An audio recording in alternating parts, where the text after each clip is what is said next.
Welcome back mga kaaldab. Ito na naman po ang inyong lingkod, si Mr. Destiny. At syempre magbibigay po tayo ng pinakamainit na update po ngayon sa social media. Grabe no mga kaaldab, napanood nyo nga po ba yung live ni Alden Richards sa Malabon? Tinawag po siyang pambansang bay na matagal na po nating hindi naririnig. Di po ba? Iba po talaga yung aura nang tinawag nga po si Alden Richards na pambansang bay sa Malabon.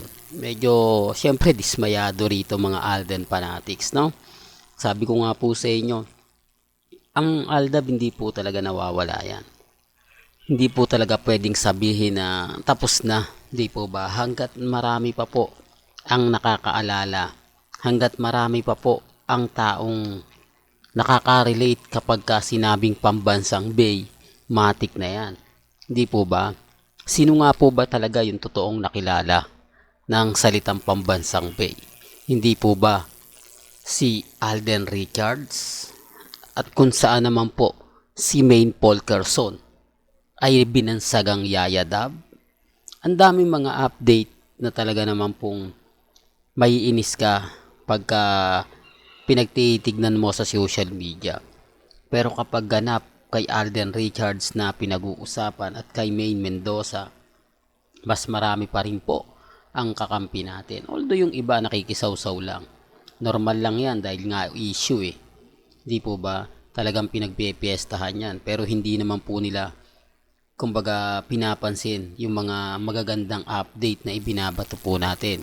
Magagandang video na kung saan nga po naririnig nyo naman mismo dito po sa channel ni Mr. Destiny. Sabi ko nga po sa inyo, ako kampante lang. Ako matatag, di po ba? Hindi tayo nagpapatinag at nakukuha naman po natin yung gusto nating makuha. Na ibibigay naman po natin yung gusto nating ibigay. Di po ba? Sabi ko nga po sa inyo, dito po sa channel ni Mr. Destiny, 101% updated po kayo sa mga nagsasabing ganito, sa mga nagsasabing ganyan. Relax lang. Hindi po ba? Basta ako, masaya po ako. Lalo na po ng mga kaaldab na tinawag siyang pambansang bay. Di po ba? Pero grabe, no? 3 kanta ang binigay ni Alden Richards sa mga taga Malabon. Nabihira lang po ito mangyari. Di po ba? Karamihan po, 2 kanta lang. Pero dito po mga kaaldab, 3 ang binigay na kanta ni Alden Richards. Di po ba? Sabi ko nga po sa inyo, may mga bagay-bagay po na kumbaga, alam nyo na mga kaaldab, sabi ko nga po sa inyo, dito po sa channel ni Mr. Destiny, may mga bagay-bagay po na mahirap nga po talagang ipaliwanag. Mahirap nga po itong ihayag. Di po ba? Kaya nga po sabi ko sa inyo, may mga update na talagang mapapaisip po kayo. Talagang, ito yung sinasabi ko mga kaaldab na maging kampante ka lang, maging matatag. Di po ba? Sa dami po ng mga binabalita, sa dami po ng mga update na kung saan nga po talaga pinag-uusapan. Di po ba? Pero okay lang po. Sabi ko nga po sa inyo, ako masaya po ako dahil sa mga naibibigay po at naibabalita po natin sa mga mamis, sa mga titas at sa mga senyor na nakakataba naman ng puso yung mga komento. Hindi po ba? Remind ko lahat po ng comment sa akin, hindi ko po ito binabayaran. Never po akong nagbayad. Never po akong kumbaga yung gumawa ng dummy account para lang mag-comment sa akin, para lang sabihin, oo Mr. Destiny, tama yung sinasabi mo. Tama yung ina-update mo. Kasi isa ako sa ganito ganyan, isa ako sa mga magsasabi ng ganito ganyan. Di po ba? Kaya nga po lahat ng mga napapanood ninyo, lahat ng nababalitaan ninyo, relax lang. Sa dami po kasi ng mga binibitiwang salita ng iba, sa dami po kasi ng mga update ng iba, ako naman po 101%, di po ba, kampante.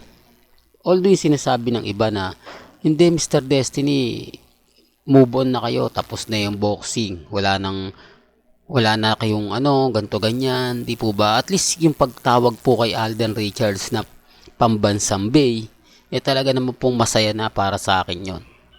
Masaya na dahil kahit papaano na nararamdaman natin na naandyan yung presensya ng Aldab. Na nararamdaman natin na kumbaga marami pa rin ang sumusuporta at nagmamahal sa pambansang bay. Di po ba? Maraming pwede sanang itawag pa kay Alden Richards, pero nung banggitin nga po ang pambansang bay, talaga naman pong kinagigiliwan.